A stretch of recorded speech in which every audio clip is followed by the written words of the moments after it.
Okay, that's clearer. Let's see if that changes my next question here. Well, I've come to this point, and I've come to this point... The question is, how long is it going to take you to learn it?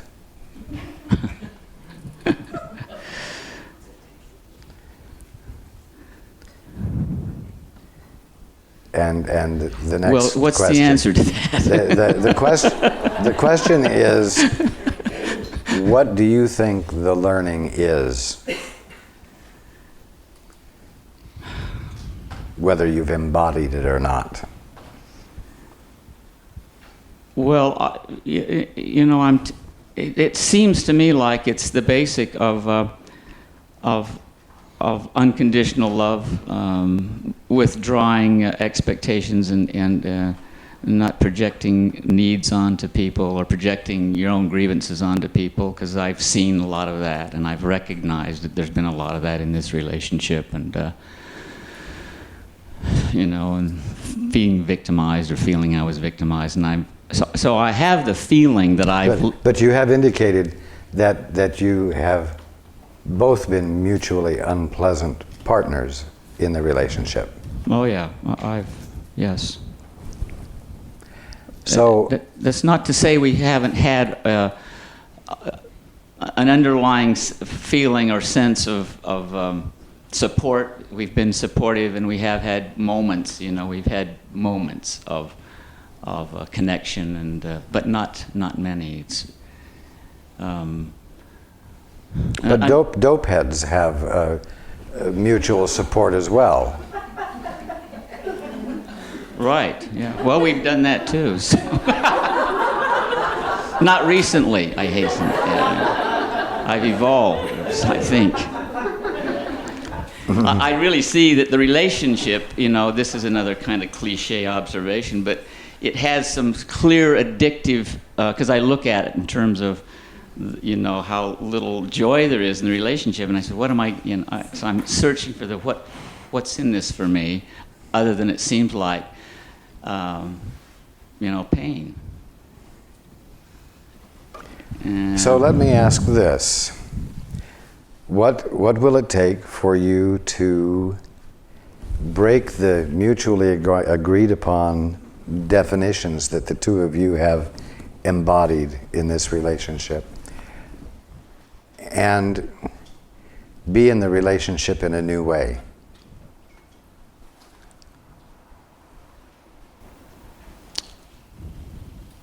Yeah, I was hoping you were going to tell me that.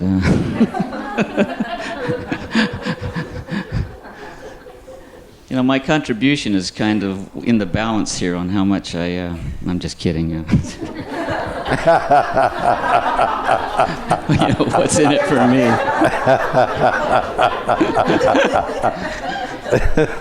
I really want that, you know, that final answer. Well, okay, seriously, I do recognize that one of the other things that's been missing in this relationship is the ability for us to really both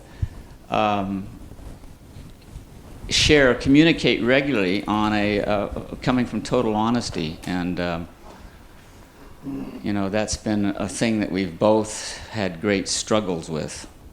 We both are professionally humiliated by this because we're both trained to know how to do this, and very successful sometimes in helping others, but you know, it's one of those things where unable to do it successfully. It's a wonderful habit the two of you have developed between each other. It's exactly right. It's exactly what it feels like. And, But there's no reason not to introduce new elements. It's not a relationship to abandon, that's for sure. You sure? That is true. See, I'm at that point right now where I feel like, you know, it's time for me to do which I've done before, is, you know, escape and run away.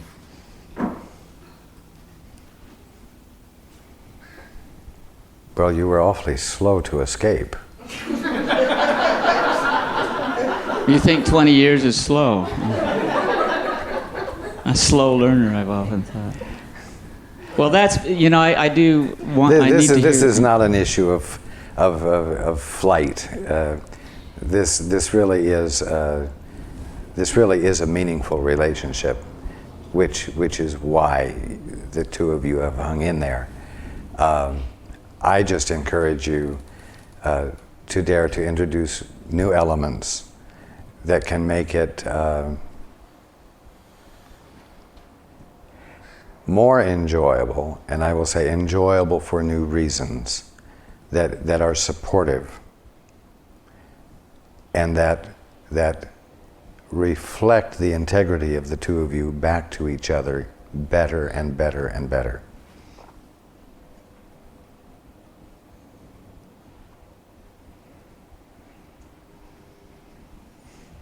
It isn't really an unhealthy relationship. It's a healthy relationship with some bad habits. Okay, that's a new way of looking at it. That's helpful. Yeah. Okay, thank you. You are welcome. The contribution bowl is...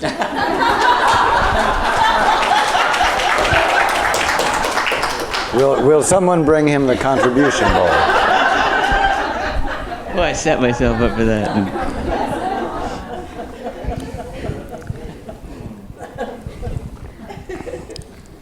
That was not Paul, I promise you.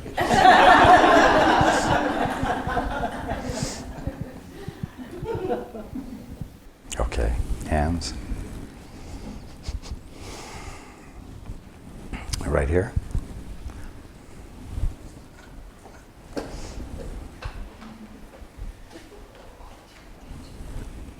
Hello, Raj. Good afternoon. I have two questions, and so if the answer to the first one isn't too long, I'll ask you if I can ask the second one. Very well. The first one has to do with a health issue.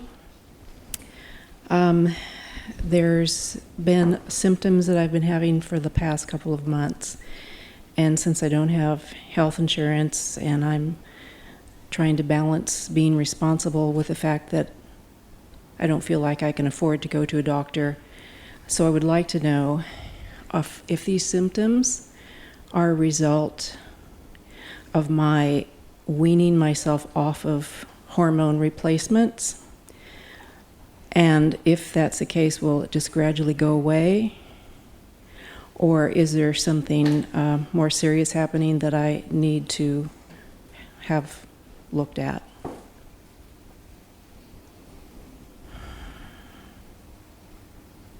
That is exactly the reason.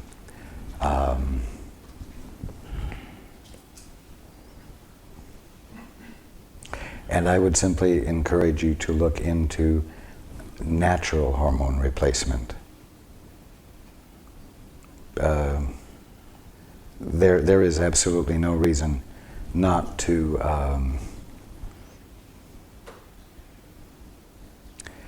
have the support of the hormone replacement. It is simply not particularly healthy to use the medical hormone replacement therapy. So the symptoms are just something that are a result of sort of not doing that anymore without replacing it with something else? And that is correct. These symptoms will just fade away? That is correct. Okay, thank you. You are welcome. May I ask the second question? Yes, you may. It has to do with my trust in listening to my guidance. I had an unshakable faith in every audible message that I've ever heard over the years. And a year ago, when I bought my very first house, on the drive to signing the papers, I heard in as clear a voice as I've ever heard, "You could have done better if you just waited." And I said, "Why are you telling me this now?" And this voice said, "Because you weren't listening." And I got on the phone and I called Paul and asked about this. And you said, "No, that's not right. You are right where you're supposed to be." So I really want to know, what where did that voice come from? What was it? Why did it seem so similar to everything else I've ever heard that did feel right? Your ego is not stupid, and I'm sorry, what? your ego is not stupid, Okay. and certainly has the capacity to sound like me. But if you had been well-centered, you would have noticed that the accompanying feeling was not there. And it occurred because to you, what you were doing was a giant step, one fraught with potentially overwhelming responsibility, or that's the way it seemed, instead of it simply being a natural unfoldment and identification of fulfillment. You will never find guidance making comparisons and suggesting that you could have or ought to have done better.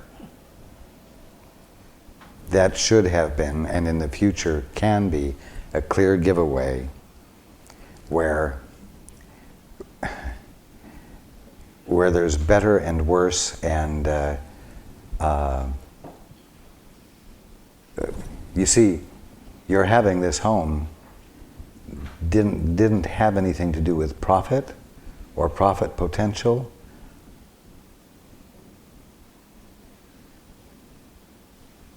And it wasn't a test that you would be graded upon.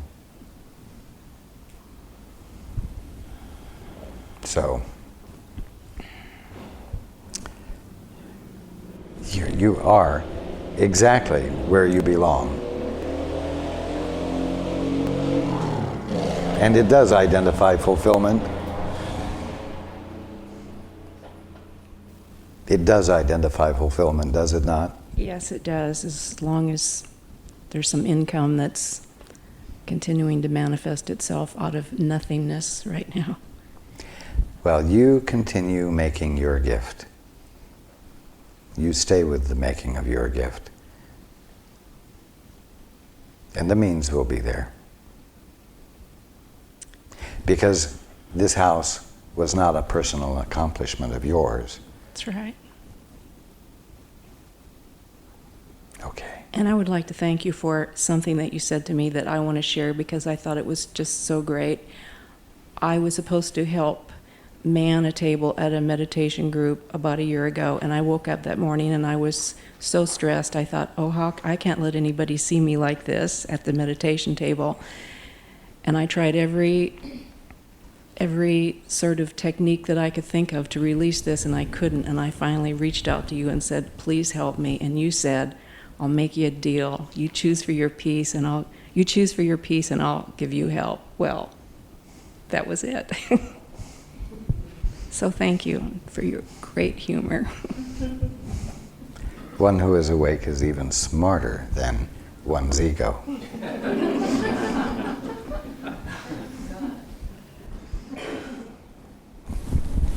Okay. Hands.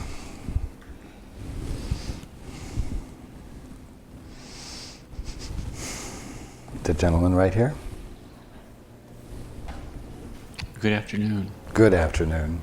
This is my first time here, and I'm very grateful for being able to come. I've identified with so many of the questions presented here tonight, both family or vocational direction. But I think I can find the answers to those things, and probably have been given those answers in different ways. However, I'd like to ask a question that pertains more to me personally. I'm, for the past 6 years, I've been burdened with paralysis from an accident. And, but there are times when I feel that I have the desire and possibly the capacity to work on those issues with some resolution. but I'm not sure where to go with that. And through limited readings, I feel that we all have the capacity to heal ourselves, but I'm not sure where to go with that.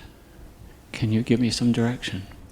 Well, the only thing you have the capacity to do is to allow healing to happen. You will never have a personal capacity to heal anything. And this should be a relief to you. Because if you're not responsible and cannot be responsible for a healing, then you can't goof it up.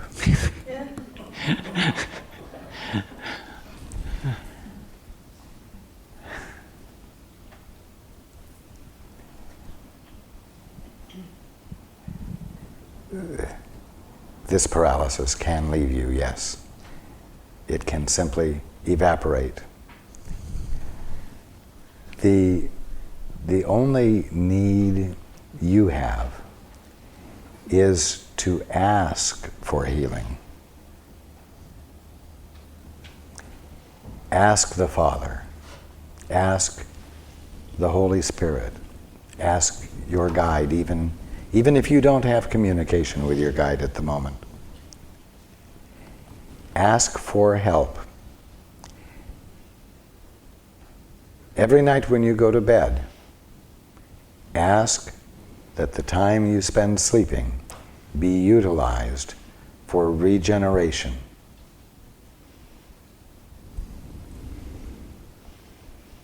Whether you hear an answer or not, I promise you that your request will be responded to.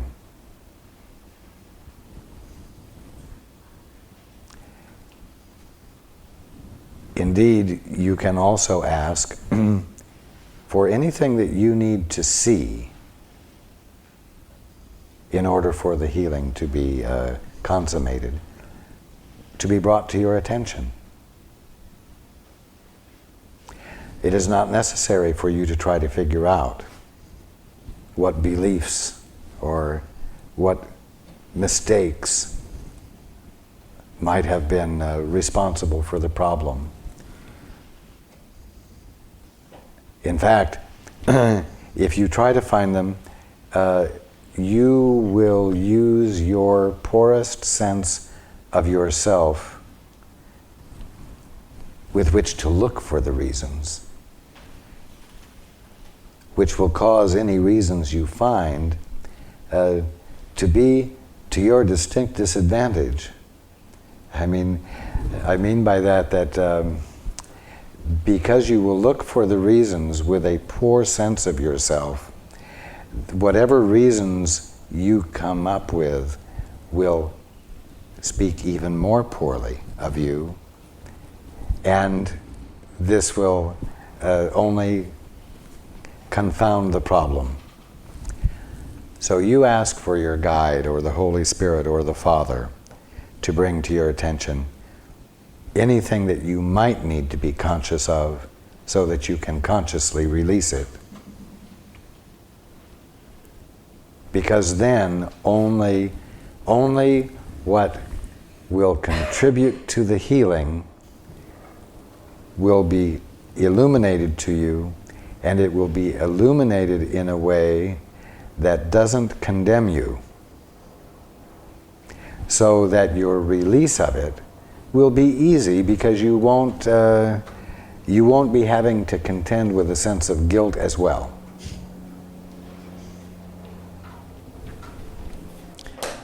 The other thing I want you to understand is that your body is the visibility and tangibility of your individuality.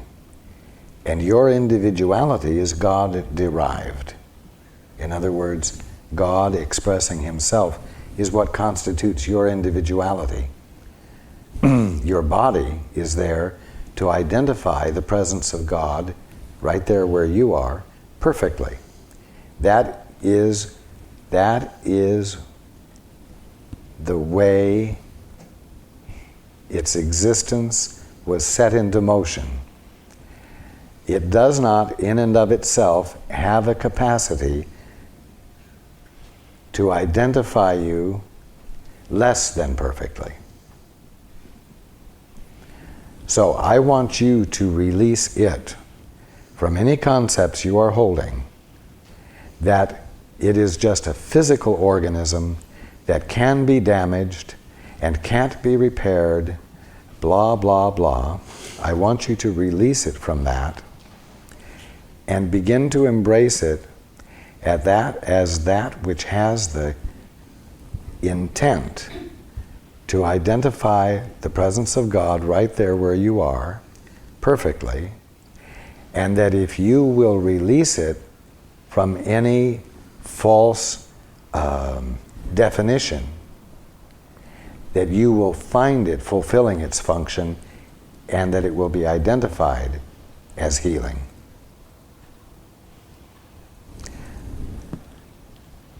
Don't ask God or the Holy Spirit or your guide to please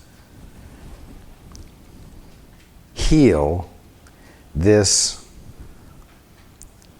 damaged hunk of flesh, because it's not a damaged hunk of flesh. It's the visibility and tangibility of your individuality seen through a glass darkly, seen incorrectly, seen incompletely. But it forever stands ready to identify itself to you perfectly as what the Father is being right there.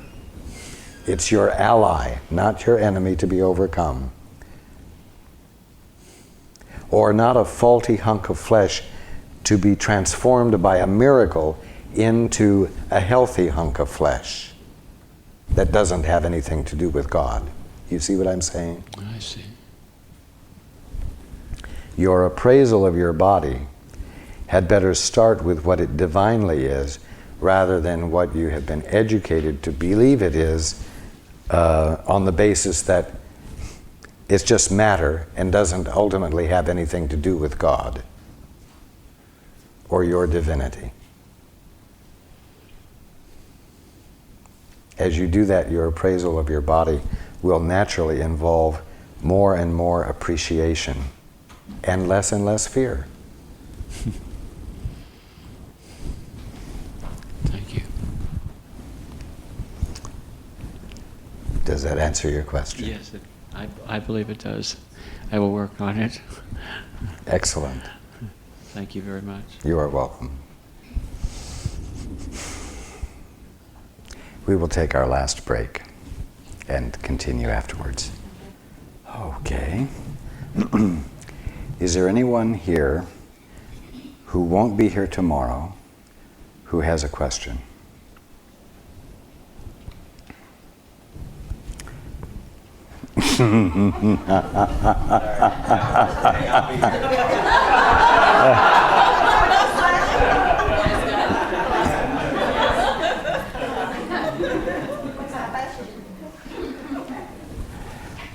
Yes.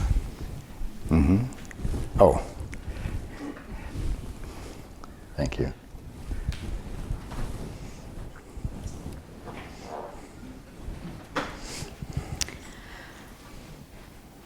I'm not sure exactly how to word this question. What is the biggest obstacle, and I'm sure I've given it to myself, what is the biggest obstacle I have between myself and a meaningful life partner relationship?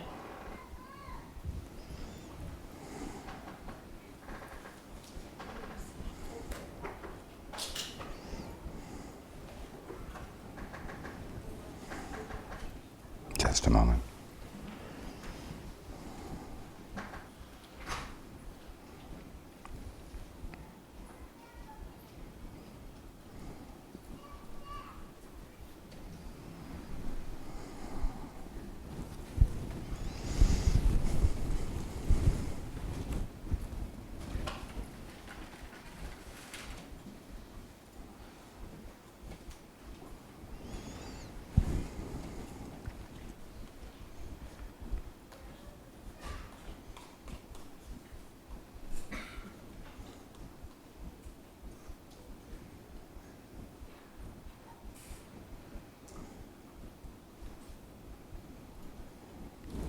actually the fear that you won't find him, which has almost become a conclusion in your mind. And I want you to swing that door open wide with welcome and anticipation.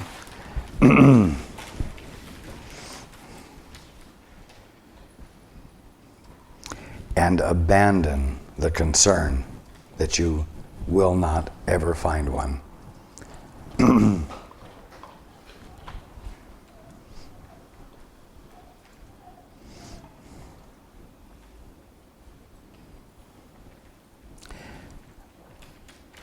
You are literally doing nothing to make yourself unattractive to a potential partner.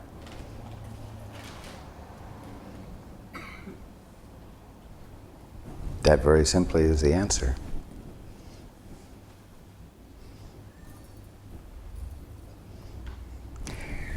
Stop casting a shadow in front of you of doubt.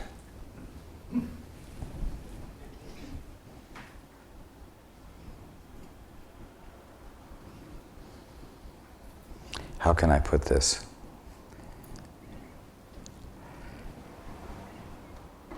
You are still as attractive as you were when you were 23.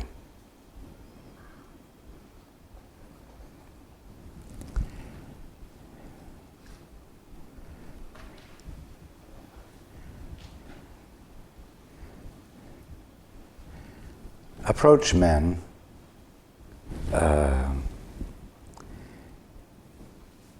with the same expectation that you did when you were 23.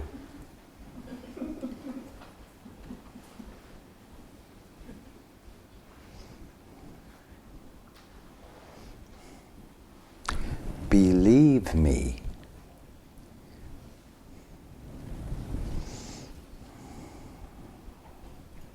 Thank you. You are welcome.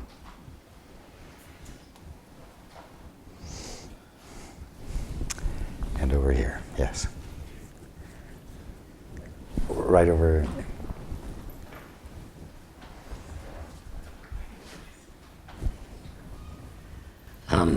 I've decided to return to school, and I have two questions. Do you see me having the stamina to finish it? Absolutely. And will the finances be available for me to pay for it? They will, but make the commitment first. Without the commitment, there is nothing for the energies to gather around and support. Truly, thank you very, very much. You are welcome. Now, I want to make one point of clarification so that you don't transfer what I just said into something I didn't say. I didn't say all you have to do is make up your mind to something and decide upon it and make commitment to it, and the universe will, and gathering energies will come around to support it. She was not asking about going back to school as a willful decision. You cannot employ your will to make a decision and then make commitment to that decision and expect the universe to conform around it and fulfill it. But when you make commitment to a movement of fulfillment that the Father is unfolding, because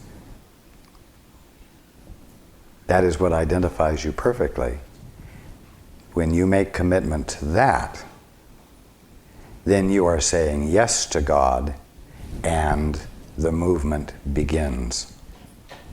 That's the key.